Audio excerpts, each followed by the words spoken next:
What's up YouTube, Dale here from Zephyr War Games, and today I'm going to bring you a list of cards that you should go out and buy in order to make the Dark World structure deck coming out this Thursday as competitive as possible.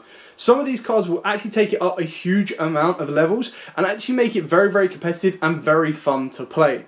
So with all of that out of the way, please smash that like button, hit that notification bell and subscribe so you do not miss out on any more upcoming content.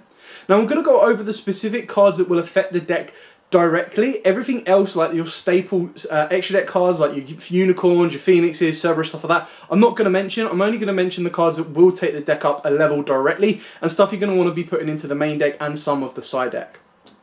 So the first ones we're going to talk about is we're actually going to talk about a small portion of Tearlaments cards. Now you can actually put in a very nice engine of Tearlaments because they trigger all of the Dark Worlds as well, and it gives you quicker and easier access to the brand new boss monster, alongside giving you the ability to go directly into Rukalos, and Rukalos will give you that ability for pretty much a negate of anything you need, protecting you from Nibiru and everything else. So let's look at the cards that you're going to want to be picking up. So you're going to start off with Chiron. Now Chiron is the most important one because it is a level 4, which is very important because it will come down later on as you see access into Abyss Dweller and everything else to help you combat the tier element matchup. What Chiron will give you the ability for, even if you don't mill anything of worthwhile, but she will give you the ability to summon herself for free. If you were to mill one of the tier element cards, which is either a second copy of herself or a Tearlaments Havness, which is the other card I recommend you get in, they will then lead you into Kit Kalos. Kit Kalos will then send the one tier element that you didn't use in the graveyard, and that will then allow you to spin back the Kit Kalos and of course one of those materials and go into a Rukalos, giving you a very nice powerful boss monster that will float around. Off the back of that as well, Chiron will also give you the ability, should it mill, or should you mill Havness as well, the ability to spin back the materials in order to make the new Grapha fusion. Because all it requires is Grapha and one Dark Monster, which of course can be facilitated by Chiron or Havness. Now obviously I know a lot of you are going to be like, well, I don't go anywhere near Tearlaments. Absolutely fine, but as you can see by the prices, if you did want to go into these and make them as competitive as possible, it's not that bad to do it. You could probably, if you have the right friend as well, get everything you need for about 20 quid, and that will give you the best kind of bump up you need in order to make the deck as competitive as possible. The next engine, and this is massive shout out to Jordan on this one because this engine and then tech that leads off the back of it was absolutely mind blowing. I loved it. So for those of you that don't know, the brand new fusion monster gives you the ability that when your opponent activates a spell, trap or I believe monster effect, you can trigger the effect of the fusion monster to make it become your opponent discards one card. Meaning all of your Dark Worlds will start getting their secondaries effects of if this card is sent to the graveyard or discarded by your opponent's card effect, do this as well as this. So what does that do? Well, it actually produces a very spicy tech when you involve the Neko Mane King. Now, yes, Neko Mane King is still a little bit expensive and it has only had like another print in OTS and it's a little bit difficult to pull. I haven't seen many of them get pulled. However, you do only need one of it, and if you want to maximise the combo at most, you play 3 Tour Guide and 1 Sangan. Now, obviously, Tour Guide can bring Brow out of the deck as well, but what Tour Guide will give you is you normal summon Tour Guide, special summon Sangan, you link them 2 off into any link 2 that you want, trigger Sangan, search out the Neko Mane King. Then, once you've made the Grapha Fusion, when your opponent activates anything, you use the Grapha's Fusion effect to discard the Neko Mane King, and that will then ultimately lead to your opponent's end phase, which is absolutely insane, because if you do it on the first thing they do, straight away it's going to end their turn. Now, it's very important, and it's like, obviously you're going to be searching out all these pieces, your opponent's going to know you've got it, but it still restricts them, because it means the first thing they play will get negated, and will move them to the end phase, that it goes straight back to your turn, and with the dangers and the Dark World, you can get some pretty beefy monsters on the board. You just Swift Punch OTK, which is really cool. So massive shout out to that on Jordan. I will show you these combos in the profile that I'll show you later on this week as well. Now some of the other cards that I highly recommend you can start looking into is stuff like Abyss Dwellers. Now this is just generally for a rank 4 kind of play as well, because you want to be getting into Abyss Dweller to sort off the tier matchup. Another very spicy tech is Zalamander. Now this is a brand new card that came out in Darkwind Blast, and massive shout out to Rob who showed this to me, and I was like, what? How have I not seen this card? So quite like Muckracker as well, which also came out in Darkwind Blast, and that's a secret for like £3, definitely worth getting because it will trigger the Dark Worlds as well. The Zalamander actually lets you reveal one other fiend in your monster, which all the Dark Worlds are. You special summon one and send the other to the graveyard. So you can technically send a Dark World to the graveyard, triggering its effect, because it will be... sorry, technically, the correct terms is discard the other card. So that will trigger the Dark World card and then bring it back. Or trigger its effect to draw, anything like that. But what it's going to do is it's going to give you another level 4 on the board, and even if it's a Dark World that you don't want to be in the graveyard, you can put the Salamander in the graveyard and special summon out Grapha for free.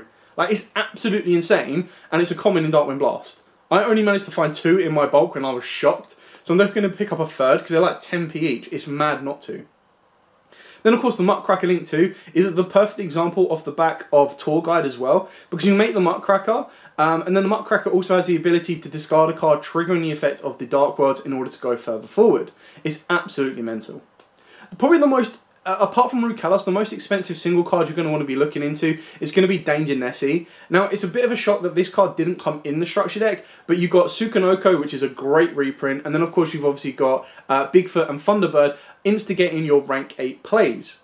Now, obviously, I'd definitely advise picking up Nessie. You're going to be wanting to run it at 1 or 2, and you can be able to pick it up depending on where you look. Obviously, on Tier 0 games, you can see the price right there during their Black Friday sale, so definitely worth going and grabbing them straight away, because you'll get an additional discount using the discount code, ZWGames5. Little tiny plug there. Going to go with it anyway, because I'm trying to make cards as cheap as I possibly can for you guys where at all possible. Carrying on, well, what else is the structure deck missing? Well, it's missing some generic draw cards. So you want to be looking at trade-in. The beginning of the end is also a very good draw card for the deck, and of course the Law of Darkness. All of these have had more recent reprints. They've all been supers, they've all been lower rarities, you've been rares and everything like that. So you should be able to pick them up from about 50p, but you can see that on eBay they're about £1. That's purely because the minimum on eBay you want to be selling anything for is about 99p to £1. But I reckon if you can go to any of your stores or just find a friend that's like, yo, I've got a load of bulk, can you dig out a trade-in for me? I'll give you $1 or £1 for it. It's very quick, easy money that you're going to want to add to the structure decks in order to make them as playable as possible. Then, of course, you can look into all the other extra deck stuff as well, but there'll be the generic cards that you put in there that make you, like, that you want to make. But the ones that I do highly advise is number 100 and number 87, along with any other number. Hope Harbinger is usually the go-to for all this, and the reason for that is Grapha is a level 8, the new Grapha is a level 8, plus you've got Bigfoot and Thunderbird, and they can also be summoned off the back of Jackalope as well, and they will then instigate you an OTK route when you go into number 97 into 100 is OTK route, and the defensive route is number 97 into Hope Harbinger. Obviously, make sure it's the last thing you do because it is the last special summon you're able to make. But, of course, you are pushing that to go for the OTK game, or you're going to be pushing it to go for a bit of an additional defensive lineup against your opponent. So that's kind of like a host of cards. I did have, and I'm just going to rattle off some of the other cards that I had listing down for this because there was loads. So when you start going into the generic cards that you might want to be looking into, Gozen's a very good card for the deck because the majority of them are all darks. Appaloosa, of course, beginning and the end. A spicy tech that Jordan used to play was Skuldred Saruja, and then you played Cyberstein and Exterio. Because your normal summons are very, very limited, the way you made it is you went Cyberstein, and Cyberstein just cheesed out all of these awesome fusion monsters. So it's a really kind of cool tech, but it does burn you for like 5,000, so you've got to be careful. Number 90, Dark the Dark Charmer. Forbidden Chalice is a great card, and I'll definitely be putting that out in the budget profile I'll show you guys later on this week, because I think like with D-Feature running around, you've got to be careful with your Dark Worlds and your Dangers. Obviously, Dangers will still trigger because they just need to be discarded. They don't need to hit the graveyard, but it's just kind of different options you can look at as well. You've also got Daguerres is a great one, Unicorn, Phoenix, Cerberus. Chupacabra, that came out, I believe, in a really random structure there. I can't remember which one it was off the top of my head, but you can get a common Chupacabra for like 50p. And then, obviously, all the other Dark Worlds that you're going to be getting in the structure deck will really, really help this deck out. Again, depending on how aggressive and defensive you want to go, Skill Drain is an option because most of your cards activate in the hand and resolve. So when they're discarded, so they can kind of play around Skill Drain, which is why it's in the structure deck. And then you look at everything else that's in the structure deck as well. It's more so the Danger reprints, and just if you're a massive Dark World fan, I am really looking forward to this deck. I think it's something that, yes, the disappointing thing is the Fusion Monster will be used and abused in other decks, but I still feel that the deck itself can be very, very fun to play. You can look at the Golden Castle. I've seen people play Golden Castle with Gren Manju in here. You could also, of course, if you wanted to add more to the Tearlaments, start playing Rhinoheart, because you don't really have a designated normal summon. And that's kind of where you want to be looking at. You could play Meryl if you wanted to, or Mary, sorry, if you wanted to. You could go down the Elf route, but I wanted to try and stay away from, I want to make this a tier element Danger. I wanted to kind of make it Here's a tier element engine that not only will instigate your fusion plays for your new Grepher, but will also instigate you some very spicy defensive plays with Rukalos without costing you an arm and a leg. And the best thing about that is because you maximise out on monsters in this deck like this, or you make as many monsters as possible, you don't really need or do you want the field spell, because you're actually able to kind of just mill your hand out. Yes, the field spell would be a great addition, but that's 70 quid on top, like, or why? When you can just get the lower end supers and commons and everything like that and still make the deck as fun and as powerful as you want to.